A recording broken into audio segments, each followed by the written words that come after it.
जैसे स्कूल में एकेडमिक्स होते हैं, सिलेबस होता है, इस इंडस्ट्री में सिलेबस नहीं होता है।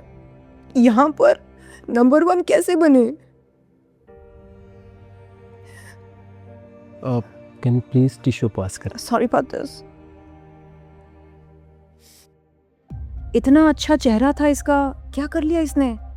She looks like an alien now, एक एलियन जैसी लगती है। क्या ज़रूरत थी फेस में फिलर्स डलवाने की? क्या ज़रूरत थी ब्रेस्ट इम्प्लांट्स करवाने की? नोज़ में भर भर के फिलर्स डाले थे, चीक्स में भर भर के फिलर्स डाले थे। ये पेनफुल था पूरा प्रोसेस? ऑफ कोर्स, टप टप टप खून टपकता था। उस टैलेंट मैनेजमेंट ऑफिस के जो मैनेजिंग डायरेक्टर थे, उन्होंने मुझे अपने कैबिन में बिठाया and then he grabbed my hand, pulled me closer to him and said, why are you getting so nervous? Chill, I won't eat you. I think you should enhance your cup size. By the way, what is your cup size? A, B? D would look much better. D बहुत सुंदर लगेगा आप पर। वो ये समझ नहीं पा रहे हैं कि पहले दुकान चल तो रही थी, लेकिन नकलीपन की दुकान चल रही थी। आपने प्रॉमिस किया था कि मुझे नहीं रुलाएंगे। एक्चुअली कभी कभी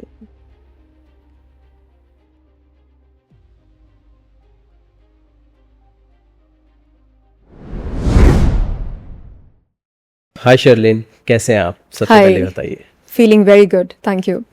कैसी चल रही है लाइफ, कैसी चल रही है इस समय?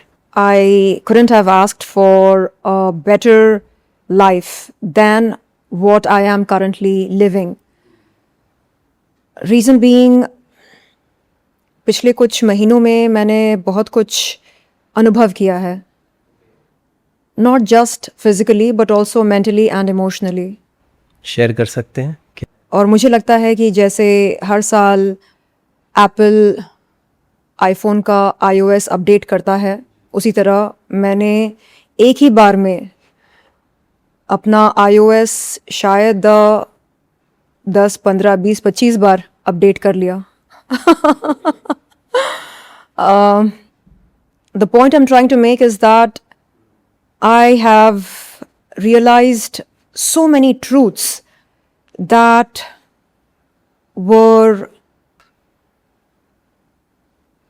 present all along my journey in my life, but were never ever acknowledged by me. They say life is about realization. जब जागो तब सवेरा। मुझे लगता है कि मेरा सवेरा हो चुका है। क्यों कह रहे हैं आप ये? क्या ऐसे चेंजेस है, अगर आप बता सके? क्योंकि हम शर्लिन को देखते हैं, बट अगर शर्लिन ऐसे कह रही हैं तो वो पास्ट 1 ईयर में ऐसा क्या हुआ जो अगर आप बता पाएँ? मैं खुद को अपने बचपन वाली शर्लिन के साथ कनेक्ट करना चाह रही हूँ। वो शर्लिन जो पढ़ाई लिखाई में नंबर 1 हुआ करती थी, वो शर्लिन जो अपने टीचर्स की डार्लिंग हुआ करती थी, वो शर्लिन जो स्कूल कॉम्पिटिशन्स में नंबर 1 हुआ करती थी, और वो शर्लिन जो स्किन शो बिल्कुल नहीं करती थी as a teenager and as a school going student. कहाँ गई वो शर्लिन? कहाँ खो गई? वो शर्लिन जो गॉड लविंग हुआ करती थी, जो हर दिन ईश्वर से प्रे करती थी, कहाँ गई वो? ईश्वर के साथ कनेक्शन कब टूटा, कैसे टूटा, क्यों टूटा? और यहाँ इस इंडस्ट्री में आकर उस शर्लिन के प्रायोरिटीज क्यों बदले, कैसे बदले? इंसान जब खुद के साथ समय बिताता है तो समझ में आता है कि वो कितना गुमराह हो चुका है या कितना आगे निकल चुका है। मुझे लगता है कि सफलता के पीछे मैंने इतनी भागदौड़ की कि उस भागदौड़ में कहीं ना कहीं अपना अस्तित्व मैंने खो दिया। और अब मैं चाह रही हूं कि वापस बचपन की शर्लिन की सच्चाई और मासूमियत के साथ खुद को जोड़ूं। राइट शर्लिन, क्योंकि हम जो देखते हैं, हम जो रील्स पे देखते हैं शर्लिन को, और जो आप हम मुझसे बातें कर रही हैं, मैं समझ पा रहा हूँ बहुत डिफरेंस है। बट ऑडियंस के अगर बता सके कि ये रियलाइजेशन क्यों आया, क्योंकि आप ऐसी इंडस्ट्री में हैं जहाँ ये लोग हर दिन अपने आप को अपडेट करना चाहते हैं, अपग्रेड करना चाहते हैं, एक स्टेप आगे जाते हैं, बट आप भी आगे जाने की बात करें, पर आप दूसरे वे में आप जिसके लिए जानी जाती है, आप उससे हट कर ये बातें कह रहे हैं। तो क्या रियलाइजेशन है, कहाँ से वो आता है थॉट्स कि इस तरफ बढ़ा जाए? हाल ही में मैंने ब्रेस्ट एक्सप्लांट सर्जरी करवाई थी, और मेरे ख्याल से अपनी ज़िंदगी में से नकलीपन को निकालने का मेरा वो सबसे पहला कदम था।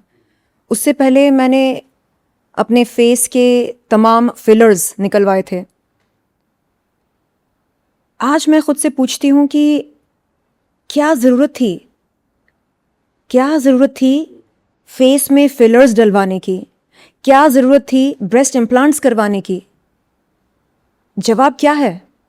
जवाब ये है कि कहीं ना कहीं मैं इन्फ्लुएंस हो गई थी।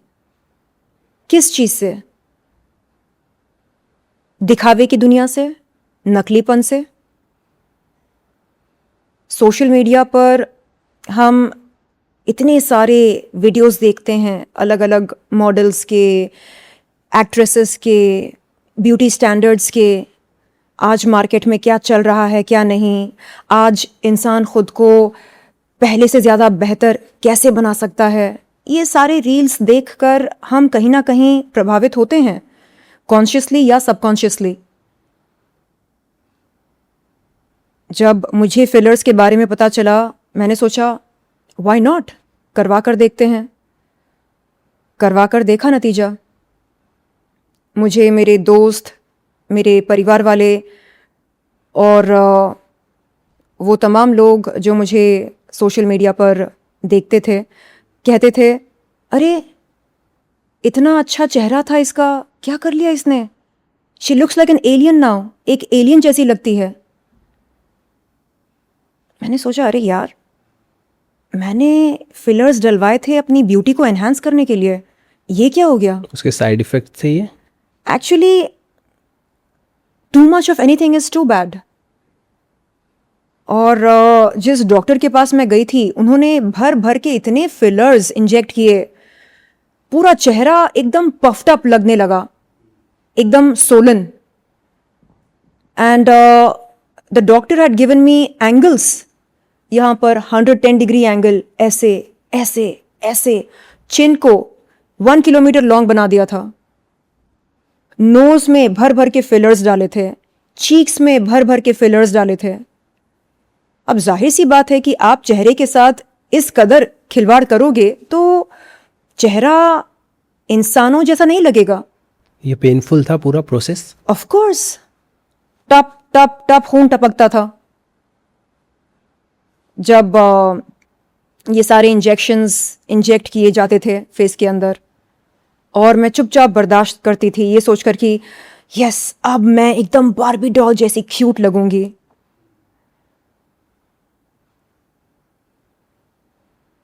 क्यों करते हैं हम ये सब?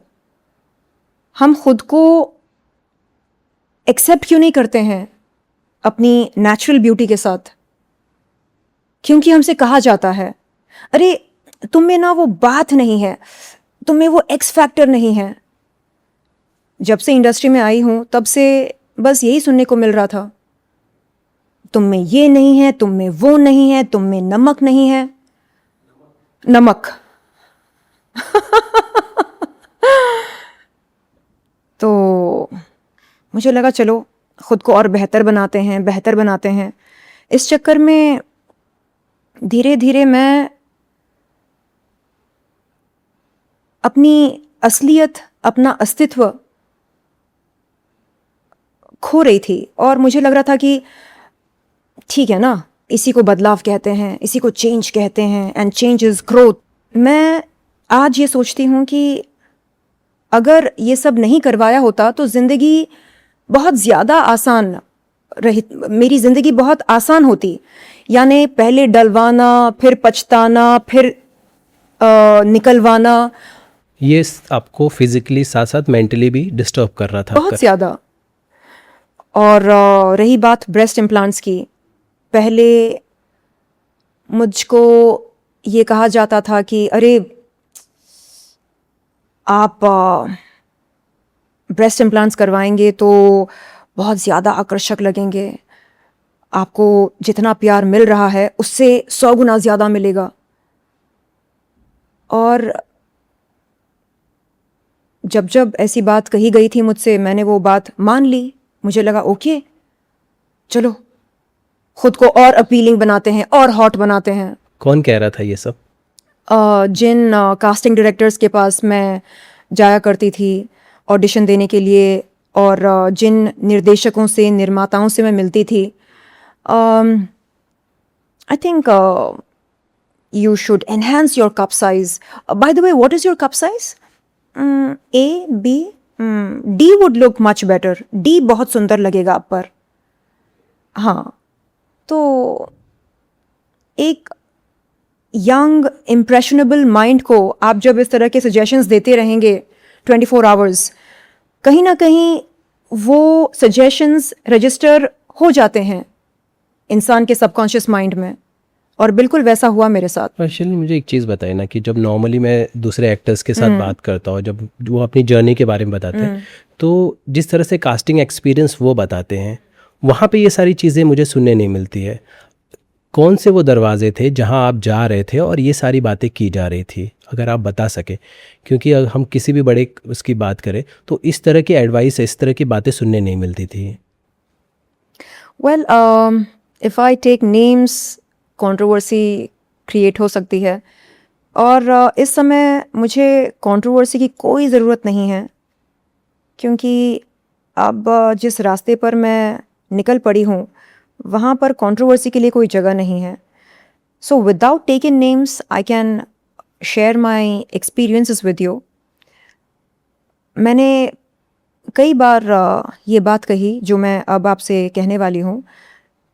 एक बार मैं एक बहुत ही बड़े टैलेंट मैनेजमेंट के ऑफिस पर गई थी, और उस टैलेंट मैनेजमेंट ऑफिस के जो मैनेजिंग डायरेक्टर थे, उन्होंने मुझे अपने कैबिन में बिठाया और यहाँ वहाँ की बातें करी और क्या चल रहा है लाइफ में वगैरह वगैरह।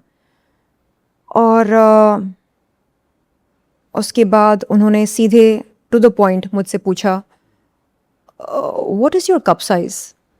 ओके। और जैसे अभी आप शॉक्ड हुए, मैं भी शॉक्ड हुई बिल्कुल वैसे, यानी ये क्या बात हुई। शर्लिन, ये हिम्मत कहाँ से आई उन्हें? मुझे समझाइए, क्या आपके पिछले कुछ प्रोजेक्ट्स ऐसे थे जो आप कुछ कैसे काम कर कर आए थे, या ऑल ऑफ सडन आप एक नया फेस आया, एक नया चेहरा जो काम करने आया है, उसकी ऐसी ही इमेज क्यों बन गई उनके दिमाग में? उस समय मैंने कुछ ज़्यादा काम नहीं किया था, और मैं वहाँ पर गई थी एक टैलेंट मैनेजर की तलाश में। मुझे लगा कि टैलेंट मैनेजमेंट एजेंसी के साथ जुड़ने के बाद आर्टिस्ट को बढ़िया काम मिलता है, और ये टैलेंट मैनेजर्स जो होते हैं ये काम को फिल्टर करके आर्टिस्ट के पास बेहतरीन काम लेकर आते हैं। इस सोच के साथ मैं वहाँ पर गई थी, तो मुझे ज़ोर का झटका लगा। देखिए, आप एक एक्सपीरियंस्ड एक्टर के तौर पर जब किसी टैलेंट मैनेजर से मिलने जाते हैं तो आप मेंटली प्रिपेयर होते हैं कि आपको कैसे ख़ुद को पेश करना है, क्या बात करनी है, और अगर कोई अनएक्सेप्टेबल बात कही गई तो उसे कैसे आपको डिफ्लेक्ट करना है। लेकिन एक रॉ आर्टिस्ट के तौर पर जब आप मिलने जाते हैं किसी टैलेंट मैनेजमेंट एजेंसी से, तो आपको ये समझ नहीं होती है कि डिफ़िकल्ट कॉन्वर्जेशंस को हम कैसे डिफ्लेक्ट करें या ख़ुद पर हावी ना होने दें। मेरे पास उस समय टूल्स नहीं थे जो कि बहुत ज़रूरी होते हैं लाइफ में चैलेंजिंग सिचुएशंस को फेस करते वक्त। इस तरह के टूल्स बहुत काम आते हैं। सो आई वाज शॉक्ड और मुझे समझ में नहीं आया कि मैं इसका जवाब कैसे दूं। कोई आपसे पूछे what is your cup size, तो क्या आपको इस सवाल का जवाब देना चाहिए? मैंने उनसे पूछा कि क्या वो मुझे काम देना चाहते हैं?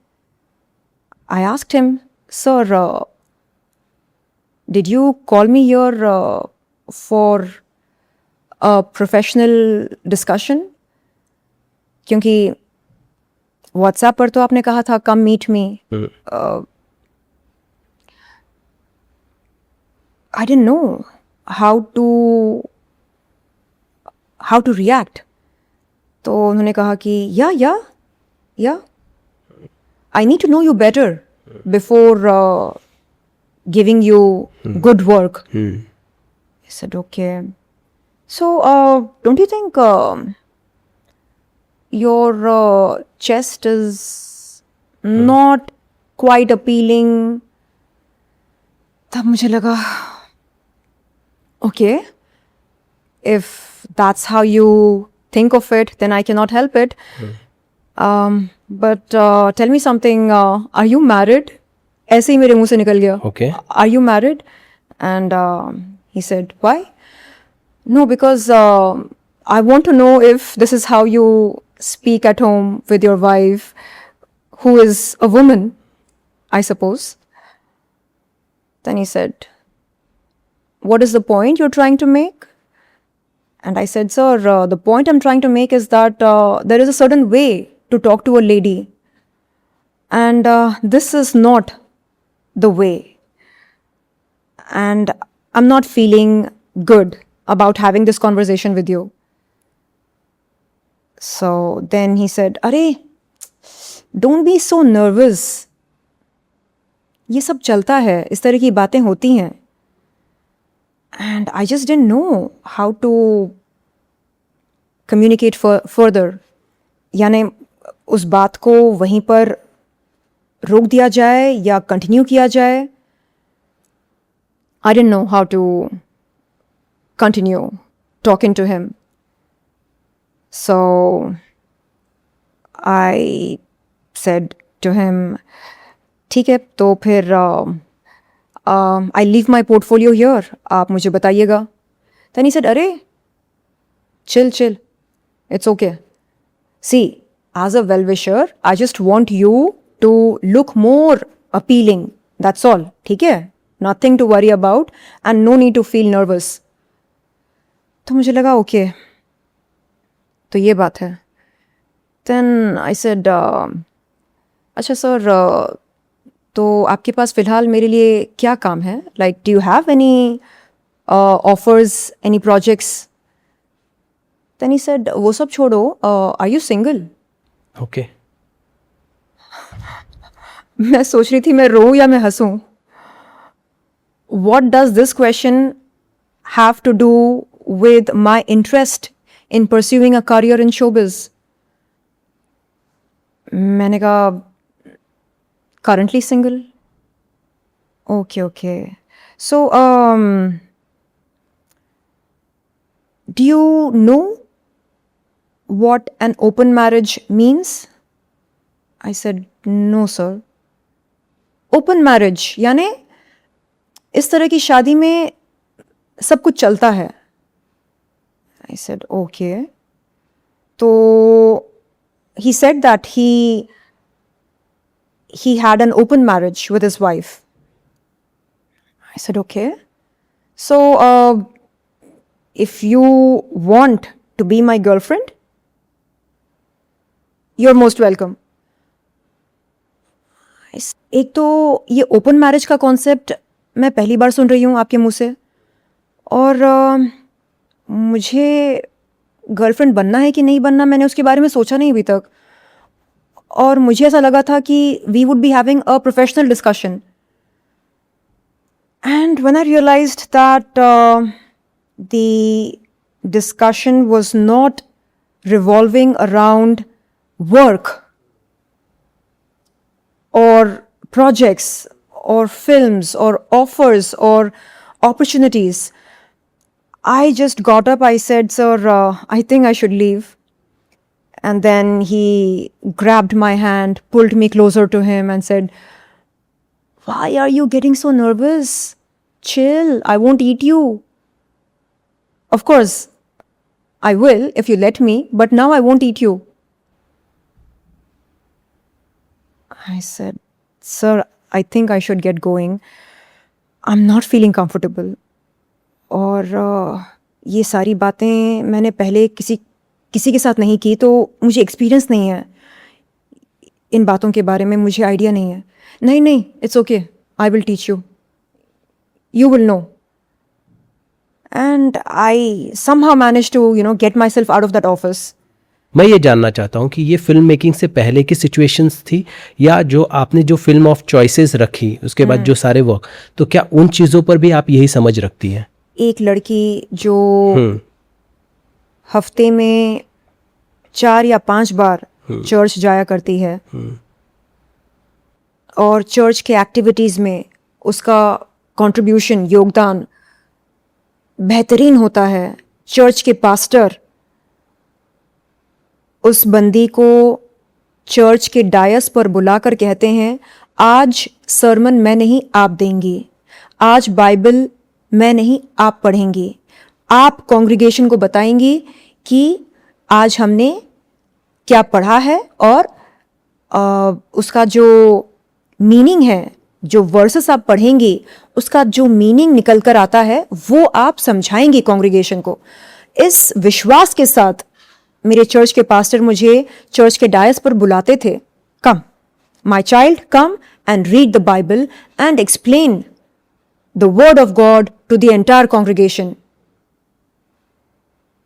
वो बच्ची यहां इस दलदल में कैसे आई, कैसे फंस गई? वो बच्ची जो कहती थी that we are made in the likeness of the Almighty. कोई बदसूरत नहीं होता है। हमारे जो क्रिएटर हैं वो कौन है? द ऑलमाइटी हैं। Correct. तो the almighty who is perfect, वो हमें गलत कैसे बना सकते हैं, अधूरे कैसे बना सकते हैं, इनकम्प्लीट कैसे बना सकते हैं, या नॉट सो गुड कैसे बना सकते हैं? It's impossible. उस लड़की को शैतानी ताकतों ने एक ऐसे अंधकार में ढकेला कि वो वैलिडेशन के लिए, वो प्यार के लिए, एक्सेप्टेंस के लिए यहां वहां भटकने लगी। और उस समय अगर वो लड़की गॉड को याद करती, ईश्वर को याद करती और कहती, God I feel confused, please help me, मुझे समझ में नहीं आ रहा है, क्योंकि इस इंडस्ट्री में क्या सही है क्या नहीं मुझे समझ में नहीं आ रहा है। जैसे स्कूल में एकेडमिक्स होते हैं, सिलेबस होता है, इस इंडस्ट्री में सिलेबस नहीं होता है, तो हम तैयारी कैसे करें, कौन से सब्जेक्ट्स पढ़ें, यहां पर नंबर 1 कैसे बने? कैन यू प्लीज टिश्यू पास करें? Sorry about this. Please. Thank you.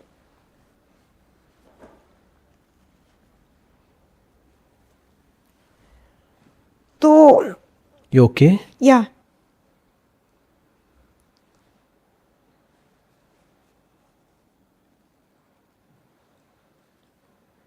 तो यहाँ पर मैं बहुत खुद को तन्हा महसूस करने लगी, और मुझे ऐसा लगता है कि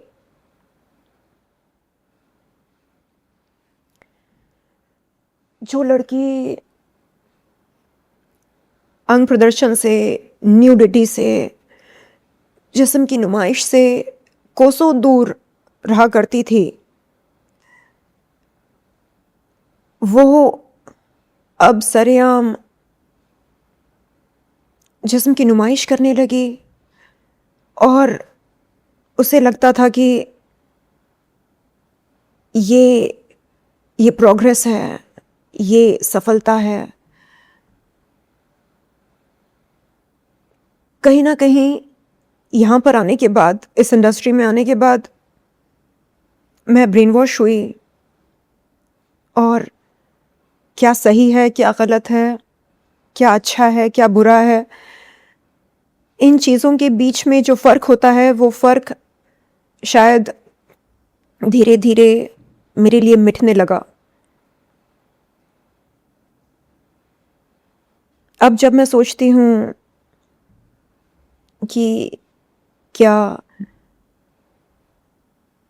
आगे चलकर मैं स्किन शो करना चाहूँगी, और जब इस तरह का सवाल मैं रखती हूँ अपने सामने, अंदर से एक आवाज़ निकल कर कहती है, no, not interested. Why not? तुम तो कहती हो ये ग्रोथ है, ये विमेन एम्पावरमेंट है, वाई नॉट? ज़मीर की आवाज़ कहती है, नो,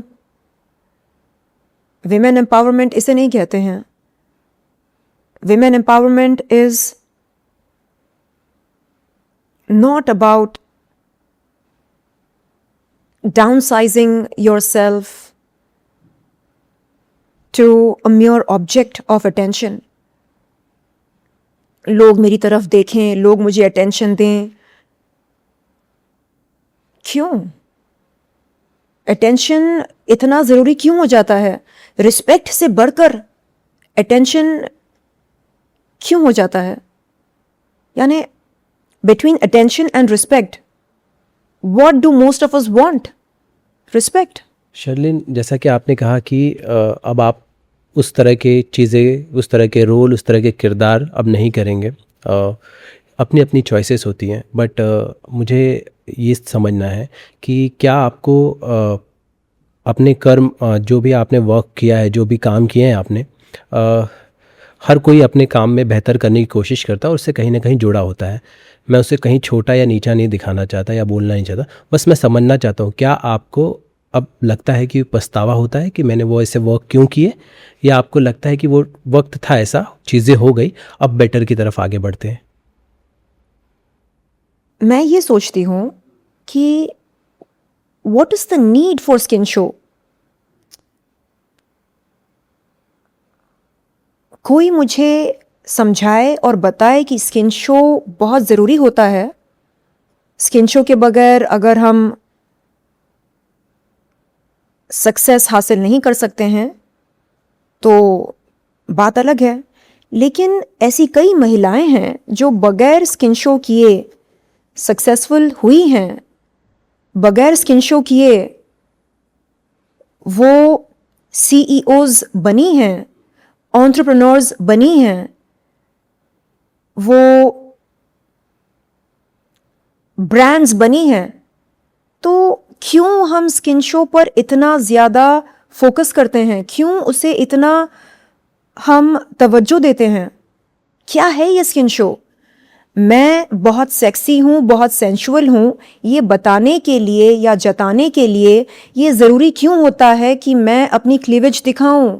वाई? और अगर क्लीवेज ना दिखाऊं तो इसका क्या ये मतलब निकलता है कि ओहो शी इज़ नॉट सेक्सी? ना, वो बात नहीं है इसमें। कौन सी बात नहीं है? आज मैं पूछती हूं कौन सी बात नहीं है। और बाय द वे, ये एक्स फैक्टर क्या होता है? एक्स फैक्टर क्लीवेज दिखाना होता है क्या? और वुमनहुड को सेलिब्रेट करने के लिए क्या ये ज़रूरी है कि मैं दिखाऊं कि मेरा कप साइज क्या है, ए है या बी है या सी है या डी है? Why is it so important? अगर जैसे पास्ट में देखे जाए तो कई सारे ऐसे चीज़ें रही हैं जिसके साथ आपने डील की है, बहुत सारे केसेस हैं, बहुत सारी चीज़ें हैं। क्या अब आप उन सारी चीज़ों से आगे बढ़ गए, या अभी भी कुछ चीज़ें हैं जो अभी आपके पीछे हैं? By the grace of the almighty, जितने भी कंट्रोवर्सीज हुए थे, अब वो एक्टिव नहीं है, क्योंकि ये मेरी कॉन्शियस चॉइस है कि मैं उन कंट्रोवर्सीज को अपने साथ आगे लेकर ना चलूं। मुझे एक पॉजिटिव एनर्जी के साथ अपनी ज़िंदगी बितानी है। वो कंट्रोवर्सीज़ क्या थीं, किसके साथ क्या पंगा हुआ, किसने क्या बोला, मैंने क्या कहा, मुझे वो सब याद नहीं रखना है, क्योंकि वो कंट्रोवर्सीज़ मेरे काम नहीं आ सकते हैं कभी भी, क्योंकि अब मेरे प्रायोरिटीज़ बदल गए हैं, मेरी सोच बदल गई है। तो मुझे पास्ट में बिल्कुल नहीं रहना है। Yeah. मैं कह रही थी कि आज जब मैं अपने पहले के पब्लिक अपीयरेंसेस के वीडियोस देखती हूँ, Correct. तब ऐसा लगता है कि ये मैं क्या कर रही थी, Hmm. और ये बंदी क्या मैं थी या कोई और। सोचने वाली बात यह है कि इंसान वायरल होने के लिए आज किसी भी हद तक जा सकता है। कुछ बेनिफिट हुए उसके, आपको कुछ बेनिफिट्स मिले थे? That's an interesting question. Hmm attention, भरपूर अटेंशन मिली, और मुझे लगता है कि attention is the new currency. आज अगर आपको अटेंशन मिलती है तो आप एक ब्रांड बन जाते हैं, और ब्रांड्स को लोग अप्रोच करते हैं फॉर एंडोर्समेंट्स। तो मोनेटाइजेशन में कन्वर्ट हो रही थी वो अटेंशन? यस।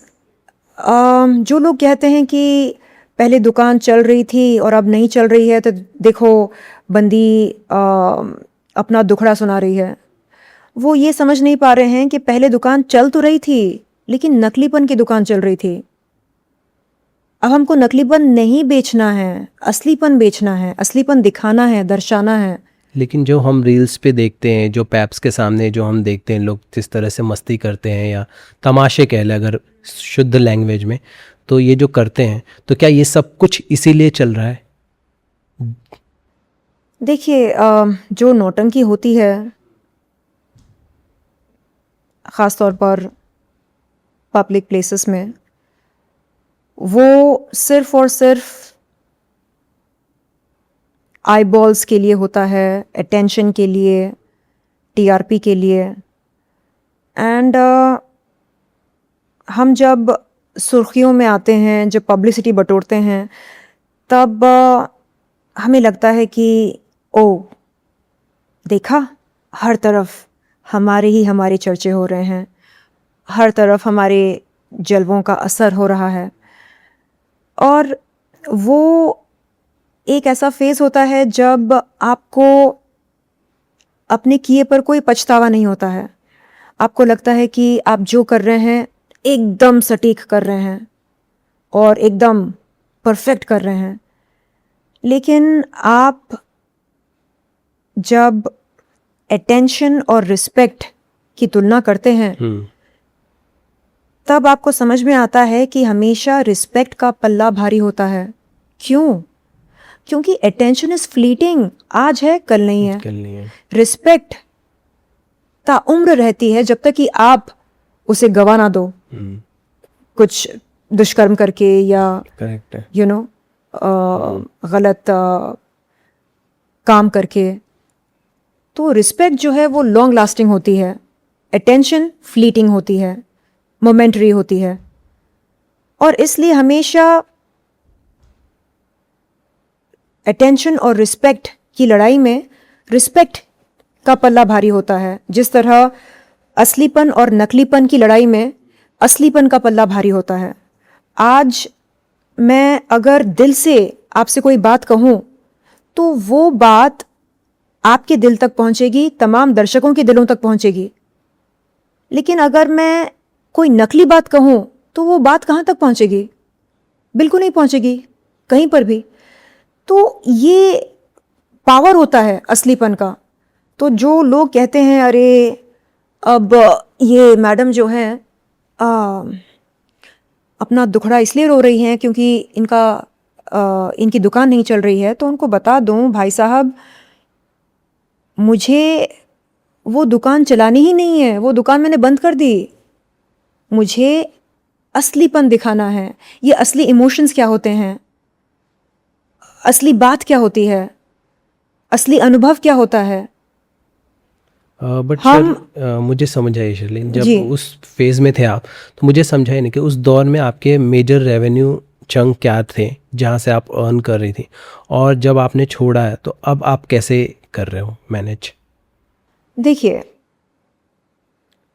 मैंने पहले एक ऐप के ज़रिए जो content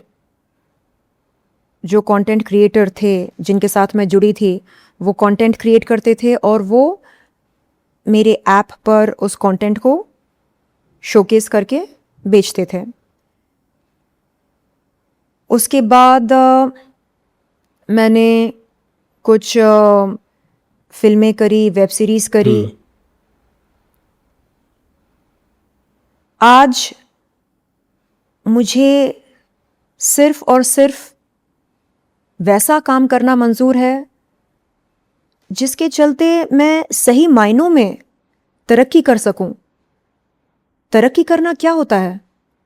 What is the meaning of success? किसी के लिए तरक्की करना होता है सुर्खियों में बने रहना, ट्रेंडिंग में आ जाना, वायरल होना। मेरे लिए तरक्की करना होता है, सक्सेस की परिभाषा मेरे लिए ये है कि आप दिन ब दिन इवॉल्व हो रहे हैं, आप दिन ब दिन अपने माइंडसेट को अपग्रेड कर रहे हैं, आप दिन ब दिन अपने उन तमाम मेंटल प्रोग्राम्स को, बिलीव्स को, थॉट्स को रिजेक्ट कर रहे हैं, कैंसिल कर रहे हैं, जो आपके एवोल्यूशन में कंट्रीब्यूट नहीं करते हैं और नहीं कर सकते हैं। तो उन तमाम चीज़ों को मैं दरकिनार कर रही हूं जो मेरी एवोल्यूशन में मेरा हाथ नहीं बटा रहे हैं। So for me this is the meaning of success. Success is moving closer and closer to the Almighty. Success is moving closer and closer to the truth of your life. मेरी शुरुआत कैसे हुई? मैं बचपन में कैसी थी? ऑलराउंडर थी, बिलीवर थी। I used to believe in the Almighty. हर एक बात मैं शेयर करती थी गॉड से। गॉड, आज क्लास में ऐसा हुआ। गॉड, मेरी टीचर ने ऐसा कहा। गॉड, मेरे पेरेंट्स ने ऐसा किया। गॉड, अब मैं क्या करूं? तो वो रिश्ता कहां चला गया और वो रिश्ता क्यों खत्म हुआ गॉड के साथ? आप गॉड बोलो, ईश्वर बोलो, रब बोलो या अल्लाह बोलो, क्यों खत्म हुआ? आज मैं पूछती हूं खुद से, क्यों? क्या गॉड ने खत्म किया? नहीं, वो तो आज भी है मेरे लिए। In fact God is very happy that I am back to the creator of the universe. वो बस बोलते हैं कि be true to yourself. और जब मैं पब्लिक प्लेसेस में जाती हूं, young girls walk up to me and say, ma'am, हमने आपको देखा सोशल मीडिया पर, आप हमें बहुत अच्छी लगती हैं। हाल ही में आपने जब बोला कि आपने अपने इम्प्लांट्स, ब्रेस्ट इम्प्लांट्स निकलवा दिए, हमें थोड़ा अफसोस हुआ क्योंकि हम भी ब्रेस्ट इम्प्लांट्स करवाना चाह रहे थे आपको देखकर। Okay. I tell them, excuse me, आपको क्यों चाहिए ब्रेस्ट इम्प्लांट्स? आप तो माशाल्लाह बहुत सुंदर लग रहे हैं और आपको नेचर ने बखूबी सब कुछ दिया है, तो फिर आपको क्यों चाहिए? नहीं, वो पहले आपके एनहांस्ड थे और आप हमेशा कहते हैं ना बड़े अच्छे लगते हैं, तो हमने मन बना लिया था। तो मैं उनसे कहती हूँ, thank you, thank you, thank you, जो आपने अपनी राय बदली और मुझको देखकर आपने ये डिसाइड किया कि चलो आपको नहीं करना है क्योंकि आगे चलकर तकलीफ होती है। तो मैं जब इस तरह लोगों से मुलाकात करती हूँ और इस तरह की बातें होती हैं, मैं सोचती हूँ, oh my God, as celebs, as public figures, we tend to influence the society at large with our actions, through our words, through our decision making, through our actions, we influence people. अच्छा उसने कराया, चलो मैं भी कराती हूं. अरे उसने निकलवा दी अपने ब्रेस्ट इम्प्लांट्स. ओ वो कहती है कि बहुत पेन होता है, लॉन्ग टर्म में क्रॉनिक पेन होता है. ओ माय गॉड, तो मुझे भी नहीं करवाना. देखा, तो कहीं ना कहीं आप इन्फ्लुएंस कर रहे हैं लोगों को, तो सही मायनों में इन्फ्लुएंस करो ना. एक चीज़ थी, जब आप ऐप पे कर रहे थे सारी चीज़ें, उस समय काम कर रहे थे, मुझे क्या आपको कभी एडल्ट इंडस्ट्रीज से भी ऑफ़र आए थे? आपको ऑफ़र किए गए थे? ऑफर्स तो कई सारे आए, और पता नहीं क्यों उस वक्त मुझे ऐसा लगता था कि काम काम होता है, और हमें बस काम करते रहना चाहिए, और एक दिन जो है हम सफल हो जाएंगे. बस यूं ही खुद को हमें बिजी रखना है, काम करते रहना है. आज मैं सोचती हूँ कि नहीं, काम काम नहीं होता है. गलत काम गलत होता है और अच्छा काम अच्छा होता है. काम काम नहीं होता है. तो ये जो हम अपनी सहूलियत के अनुसार डेफिनेशंस बना लेते हैं, this is not right. This is misleading people. इस तरह से लोग गुमराह होते हैं. आज मैं सोचती हूँ कि क्या मुझे खुद को ऑब्जेक्टिफाई करना मंजूर है? नहीं है. क्या मुझे लोगों को टिटिलेट करना मंजूर है? टिटिलेशन is exciting people in a sensuous way. Do I intend to titillate people? No. क्या ये जुर्म है? जुर्म तो नहीं है, लेकिन क्या मैं अपने आने वाले बच्चों से ये कहना चाहूँगी कि बेबी आप ज़िंदगी में जो चाहे कर सकते हैं? नहीं, आप जो चाहे नहीं कर सकते हैं. आपको कायदे से जीना होगा, क्योंकि कायदे में रहोगे तो फायदे में रहोगे. हम जंगल में नहीं जी रहे हैं, हम एक समाज में जी रहे हैं, और समाज में डूज एंड डोंट्स होते हैं, और हम इंडिया में जी रहे हैं. ठीक है, और यहां पर एक कल्चर होता है, यहां पर ट्रेडिशंस होते हैं, और यहां पर लोग सभ्यता को पसंद करते हैं. तो अगर हम सभ्यता को स्वीकार नहीं कर सकते हैं, तो फिर यहां पर जीने का कोई मतलब नहीं बनता है. Today I feel very strongly about nudity. मैं सोचती हूं क्या है ये दिखाने के लिए कि मैं बहुत मॉडर्न हूं, क्या मैं अंग प्रदर्शन करूं? और अगर मैं स्किन शो ना करूं तो क्या मैसेज जाता है? अरे ये मॉडर्न नहीं है, ये तो बहन जी है. Excuse me. अच्छा, ऐसा मैसेज तो नहीं जाता है. सो हाल ही में क्वीन ऑफ जॉर्डन इंडिया में आई थी, और उनके लिबास देखे आपने? क्वीन ऑफ जॉर्डन के ऊपर से लेकर नीचे तक, सर से लेकर पैर के नाखून तक उनका शरीर ढका हुआ था. अरे वो क्वीन ऑफ जॉर्डन है, वो चाहे तो 2 पीस में निकल सकती हैं अपने घर से, अपने महल से. वो चाहे तो बगैर किसी वस्त्र के अपने महल से निकल सकती हैं. आफ्टर ऑल वो क्वीन है, वो जो चाहे कर सकती हैं. करेक्ट. लेकिन क्या किया उन्होंने? उन्होंने खुद को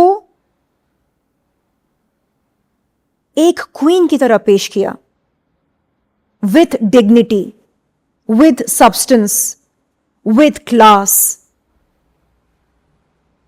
जो मैं बात आपसे कहना चाह रही हूं वो ये है कि इंसान अपने पहनावे से ये दिखा सकता है कि वो खुद से कितनी मोहब्बत करता है, वो खुद की कितनी रिस्पेक्ट करता है. अपने पहनावे से हम ये साफ दर्शा सकते हैं. या मैं अपनी इज्जत करती हूं या नहीं, आप देख लो, समझ लो. अब मैं 2 पीस में निकल कर, hey guys I am an empowered woman and I'm here to empower women. No. एक empowered woman, एक महिला जो महिला सशक्तिकरण में विश्वास रखती है, वो जिस्म की नुमाइश करना पसंद नहीं करती है। क्यों? क्यों? क्यों? क्योंकि जिस्म की नुमाइश करने से आप खुद को ऑब्जेक्टिफाई कर रहे हैं। आप लोगों से कह रहे हैं ये देखो मेरा जिस्म, ये देखो मेरी एनाटॉमी। हूं ना मैं मस्त माल, मस्त आइटम? नहीं, हम माल और आइटम से बढ़कर हैं। हम इंसान हैं, हम ईश्वर की क्रिएशन हैं। So when you stop objectifying yourself, when you project yourself with class, with respect, that's how people will view you. उसी दृष्टिकोण से लोग आपको देखेंगे। फिर हम चिल्लाकर रोकर कहते हैं देखो ना लोग हमें कैटेगराइज कर रहे हैं, ऑब्जेक्टिफाई कर रहे हैं। अरे वो इसलिए कर रहे हैं क्योंकि आप खुद को ऑब्जेक्टिफाई कर रहे हैं। So my message to all the young people out there, both young boys and young girls, is stop objectifying yourselves and start respecting yourselves, start loving yourselves. Okay Sherlyn, हमारा एक कुछ सेगमेंट है, अब मैं आपसे वैसे बात करूंगा। एक ट्रूथ बॉम्ब सेगमेंट है जिसमें हम कुछ नाम लूंगा आपके, जो भी आप ट्रूथ बॉम्ब कर सके, 1 वर्ड में, 1 लाइन में, आप जो भी उनके बारे में बोलना चाहें। आप पानी क्यों नहीं पी रहे हैं? मैंने पिया अभी। इसको खोल कर रखती हूँ। हाँ, रेडी। सबसे पहले नाम Rakhi Sawant. I would say वो एक बेहतरीन कमेडियन हैं, एंटरटेनर हैं, एंड मेरे ख्याल से उनके होते हुए कोई डिप्रेस्ड नहीं रह सकता। Poonam Pandey. She is can I use the word HOT? Yes. Yeah, she looks hot. Okay. Salman Khan. जान। जान। भाईजान। भाईजान। सनी लियोनी। Hot. राज कुंद्रा।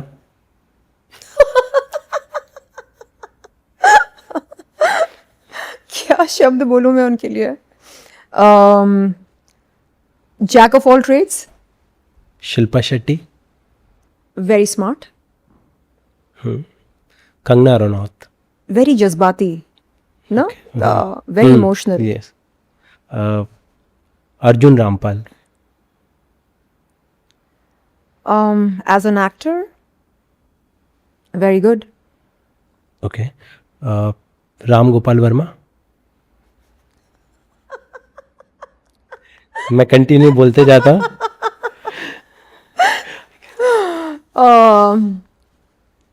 क्या बोलूँ मैं? Used to be a very good filmmaker, but not anymore. Ekta Kapoor.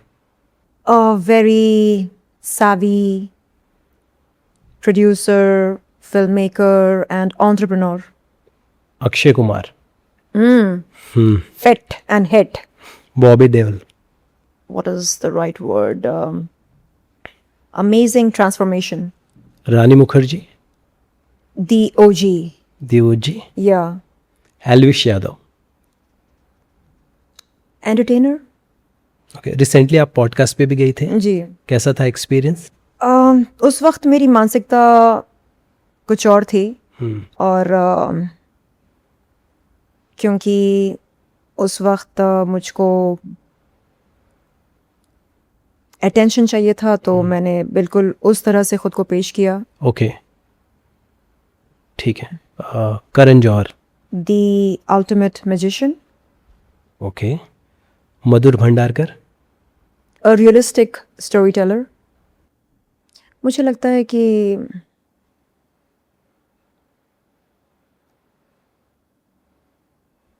ज़िंदगी में कुछ ऐसे हादसे होते हैं जिनके लिए हम जिम्मेदार नहीं होते हैं, लेकिन वो हादसे जो हैं हमें बहुत ज़्यादा मजबूत बनाते हैं। कहते हैं ना, what does not kill you makes you stronger. So Today I feel stronger because I have endured a lot. And thanks to everybody who questioned my self-worth. वो तमाम लोग जिन्होंने मुझको चोट पहुंचाई, जिन्होंने मेरी काबिलियत पर सवाल खड़े किए, जिन्होंने मुझको गुमराह किया, जिन्होंने जिन्होंने मुझको एक इंसान के तौर पर नहीं बल्कि एक प्रोडक्ट या कमोडिटी के तौर पर देखा, या मुझको एक चीज़ समझकर मेरे साथ पेश आए, उन तमाम लोगों को मैं थैंक यू कहती हूँ कि उनके बदौलत आज मेरा पुनर्जन्म हुआ है। और आज मैं समझ गई हूँ कि अटेंशन और रिस्पेक्ट के बीच में रिस्पेक्ट का पल्ला क्यों भारी होता है और रिस्पेक्ट इतनी अहम चीज़ क्यों होती है, आज मैं समझ गई हूँ। और कहते हैं ना कि जो लोग हमें बहुत ज़्यादा तकलीफ़ देते हैं, दुख पहुँचाते हैं, वो असल में एक हम पर एक उपकार करते हैं। उपकार करते हैं, या ओके। क्योंकि हमें इवॉल्व होने पर मजबूर करते हैं, ओके, नाइस। यू नो, यानी हम ना चाहकर भी ग्रोथ की तरफ बढ़ते हैं, ये सोचकर कि कोई नहीं, I will be better and stronger, कोई नहीं, मैं जिंदा हूं और कल आज से बेहतर होगा। और ये लोग मुझे कब तक परेशान कर सकते हैं? जब तक कि मैं इन्हें इजाज़त दूं तब तक ना। अब से मैं इन्हें इजाज़त नहीं देना चाहती हूं, बस। So it's as simple as that. मुझे शर्लिन एक बात बताइए कि जैसे मैंने प्रियंका चोपड़ा का जिक्र किया आपसे, तो क्या सचमुच इंडस्ट्री में ये आपने भी जब इस दौर में थे, सारी चीज़ें आपने फेस की थी और आपने काफ़ी आवाज़ भी उठाई थी, क्या इंडस्ट्री में सचमुच कैंप हैं और वो इतने स्ट्रांग हैं कि वो रोकते हैं लोगों को आगे बढ़ने से? कैंप्स तो होते हैं, अगर मैं कहूँ कैंप्स नहीं होते हैं, ये झूठ होगा। आपको भी रोका गया था?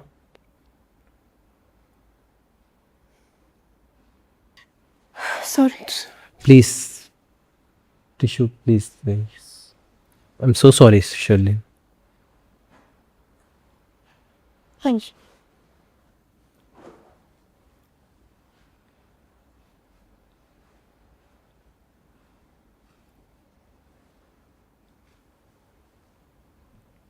आपने प्रॉमिस किया था कि मुझे नहीं रुलाएंगे। आई एम सो सॉरी।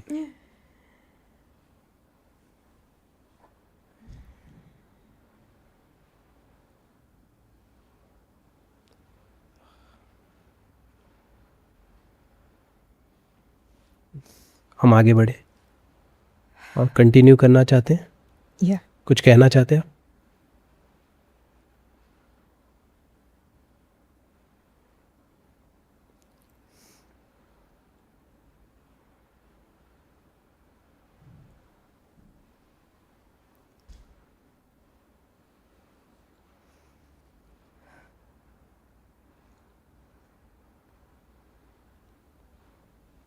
चलिए हम आगे बढ़ते हैं, कैंसिल कर। ठीक है। चलिए एक सेगमेंट है, कुछ मस्ती वाला है। मैं सो सॉरी चलिए। नहीं, एक्चुअली कभी कभी चुप्पी साधना ही बेहतर होता है।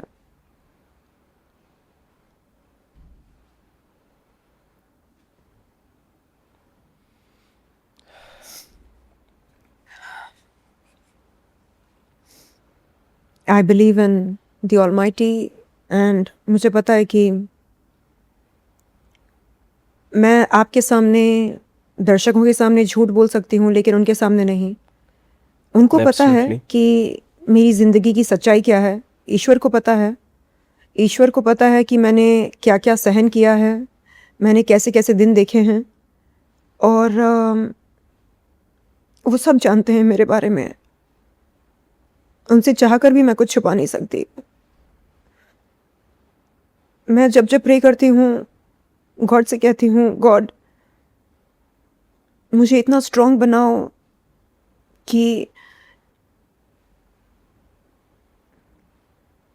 जिन जिन लोगों ने मुझे दुख दिए, तकलीफ़ दिया, जिन्होंने मुझको ठेस पहुंचाई, जिन्होंने मेरे आत्मसम्मान को चूर-चूर किया, जिन्होंने मुझको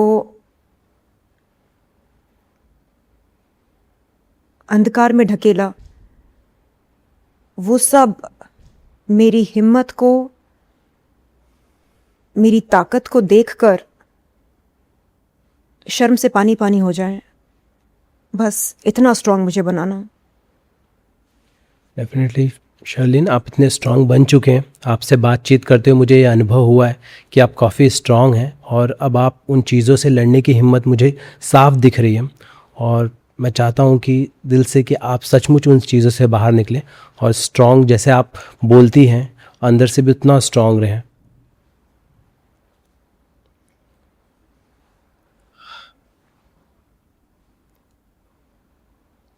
इट्स नॉट ईजी।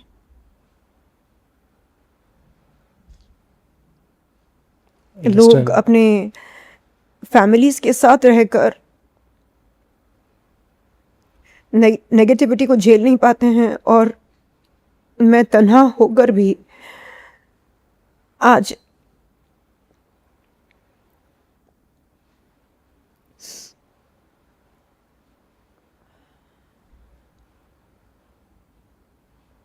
तन्हा होकर भी मैंने खुद को टूटने से बचाया, बिखरने से बचाया। ज़्यादा वक्त नहीं लगता है कोई गलत कदम उठाने में, अपनी ज़िंदगी को ख़त्म करने में ज़्यादा वक्त नहीं लगता है। क्या आपको लगता है कि मैंने कभी सोचा नहीं होगा अपनी ज़िंदगी को ख़त्म करने के बारे में? कई बार सोचा, लेकिन फिर मैं सोचती हूँ कि नहीं,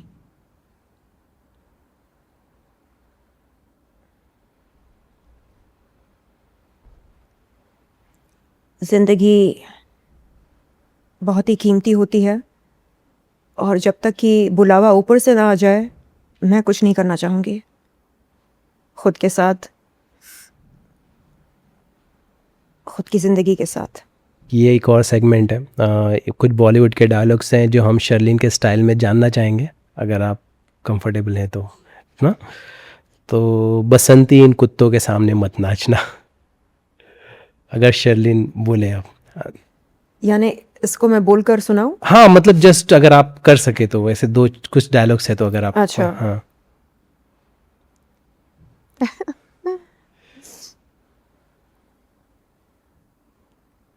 बसंती इन कुत्तों के सामने मत नाचो। 2.5 किलो का हाथ जब किसी पर पड़ता है तो आदमी उठता नहीं, उठ जाता है। 2.5 किलो का तो है मेरा हाथ। ओके। ये 2.5 किलो का हाथ जब किसी पर पड़ता है, डायलॉग क्या था? आदमी उठता नहीं, उठ जाता है। तो आदमी उठता नहीं, टेक टू। हाँ, 2.5 किलो का हाथ जब किसी पर पड़ता है तो आदमी उठता नहीं, उठ जाता है। उठता नहीं, उठ जाता है। उठ जाता है। ये 2.5 किलो का हाथ जब किसी पर पड़ता है तो आदमी उठता नहीं, उठ जाता है। ओके। पिक्चर अभी बाकी है मेरे दोस्त। ये तो मुझ पर एकदम परफेक्ट बैठता है। इसीलिए मैंने चूज किया। पिक्चर तो अभी बाकी है मेरे दोस्त। पुष्पा नाम सुन के फ्लावर समझे कि आप फायर हो मैं। पुष्पा नाम सुन के फ्लावर समझे क्या? फायर हूँ मैं, फायर। ओके शर्लिन, सचमुच आपसे बात करने में काफ़ी मज़ा आया। मैं ऐसी उम्मीद नहीं कर रहा था, क्योंकि हम सच में ऑडियंस ने जो आपकी पर्सनालिटी देखी है, जिस तरह से आपके बारे में एक छवि बनी हुई थी, आप उसके विपरीत नज़र आए। और यकीन मानिए, मुझे आपसे बात करते हुए, एज अ पर्सन जानते हुए काफ़ी मज़ा आया। और मैं दिल से चाहता हूँ कि आपने जो भी करियर में जहाँ भी आप जाना चाहते हैं, जिस मुकाम पे आप पहुँचना चाहते, आप उसे छुएं। और जितनी ईमानदारी और सच्ची भावना के साथ आप ये चीज़ें कर रही हैं, आई विश कि लोग भी ये समझेंगे और आपको ज़रूर सफलता मिलेगी Sherlyn. Thank you so much. Thank you so much Sherlyn. एक छोटा सा सेगमेंट है,